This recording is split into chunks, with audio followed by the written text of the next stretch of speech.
அதிக அலைச்சலும் பிரயாணங்களும் ஓய்வில்லாத உழைப்பும் சோர்வை ஏற்படுத்தும். வரவிற்கு மீறிய செலவுகள் மாத கடைசியில் பணப்பற்றாக்குறையை ஏற்படுத்தும். திருமண வயதில் பெண் அல்லது பிள்ளை இருப்பின் வரன் ஆய்வுவதில் தடங்கல்களும் தாமதமும் பண விரயமும் உண்டாகும். மருத்துவ செலவுகளும் கவலையை அளிக்கும். சிறு விஷயங்களுக்கு கூட அதிக அலைச்சலும் பிரயாசமும் தேவைப்படும். மனைவியின் ஆரோக்கியத்தில் கவனமாக இருப்பது நல்லது. அடிக்கடி வெளியூர் பயணங்களை ஏற்க நேரிடும். பிரயாணங்களின் போது பணம் மற்றும் பொருட்கள் ஆகியவற்றை பாதுகாப்பாக வைத்துக் கொள்வது அவசியம். ஏனெனில் பொருட்கள் களவு போக்கூடிய சூழ்நிலைகள் காட்டப்படுகின்றன. கூடிய வரையில் வெளியில் செல்வதையும் வெளியூர் பயணங்களையும் குறைத்துக் கொள்வது நன்மை தரும். பிறரை நம்பி பணம் கொடுத்தால் திரும்பி வராது.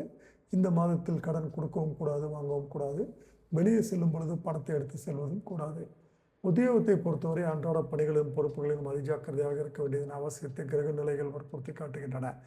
மேலதிகாரிகளுடன் எக்காரணத்தை கொண்டும் வாக்குவாதம் செய்ய வேண்டாம். சக ஊழியர்களிடம் அலுவலக பிரச்சனைகளை பற்றியும் மேலதிகாரிகளை பற்றியும் கருத்துக்களை பகிர்ந்து கொள்ள வேண்டாம். தொழில் வியாபாரத்தை பொறுத்தவரையில் மிகுந்த கவனமாகவும் எச்சரிக்கையாகவும் இருக்க வேண்டிய தருணம் இது. சந்தை நிலவரம் அடிக்கடி மாறிக்கொண்டே இருக்கும். நிதி நிறுவனங்கள் கண்டிப்பாக நடந்து கொள்வார்கள். அதனால் சற்று கடுமையான நிதிநிலையை நீங்கள் இந்த மாதத்தில் சமாளிக்க வேண்டியது இருக்கும். சக கூட்டாளிகளின் ஒத்துழைப்பு குறையும். வெளியூர் மற்றும் வெளி மாநில பிரயாணங்களின் போது பணம் மற்றும் பொருட்களை ஜாக்கிரதையாக வைத்துக் கொள்ள வேண்டும். வங்கிகளின் ஒத்துழைப்பு குறையக்கூடும். கலைத்துறையினரை பொறுத்தவரை வாய்ப்புகள் குறையக்கூடிய சூழ்நிலைகள் உள்ளது. வருமானமும் பாதிக்கப்படக்கூடிய சூழ்நிலைகள் உள்ளது. தயாரிப்பாளர்களுக்கு லாபம் குறையும் மற்றும் கலைத்துறையினருக்கு ஒட்டுமொத்த வருமானமும் குறையக்கூடும்.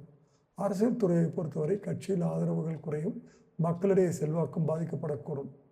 உங்கள் கொள்கைகளை வெளிப்படையாக கூறாமல் இருப்பது உங்களுக்கு மிகவும் நல்லது.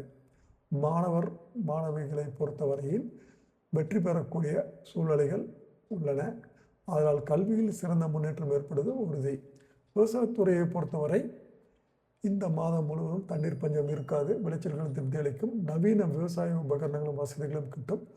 ஆடு மாடுகள் சிறந்த அபிவிருத்தியை அடையும். பழைய கடன்கள் இருப்பின் அவற்றை முழுமையாக அடைத்து நிம்மதி பெறலாம். சூரியன் அனுகூலமாக இருப்பதால் அரசாங்க சலுகைகள் கிடைக்கிறதுக்கு உண்டான வாய்ப்புகள் தென்படுகின்றன. பெண்மணிகளை பொறுத்தவரை சிறந்த யோக பலன்களை எதிர்பார்க்கலாம். எண்ணங்கள் ஆசைகள் நிறைவேறும். வேலைக்கு முயற்சி செய்து வரும் பெண்களுக்கு நல்ல நிறுவனத்தில் வேலைகள் கிடைக்கும். திருமணத்திற்கு காத்துள்ள பெண்களுக்கு நல்ல வரன்கள் அமையக்கூடிய சூழ்நிலைகள் உள்ளன. பரிகாரம்: செவ்வாய் மற்றும் சனிக்கிழமைகளில் பசுமாட்டிற்கு உணவளிப்பது.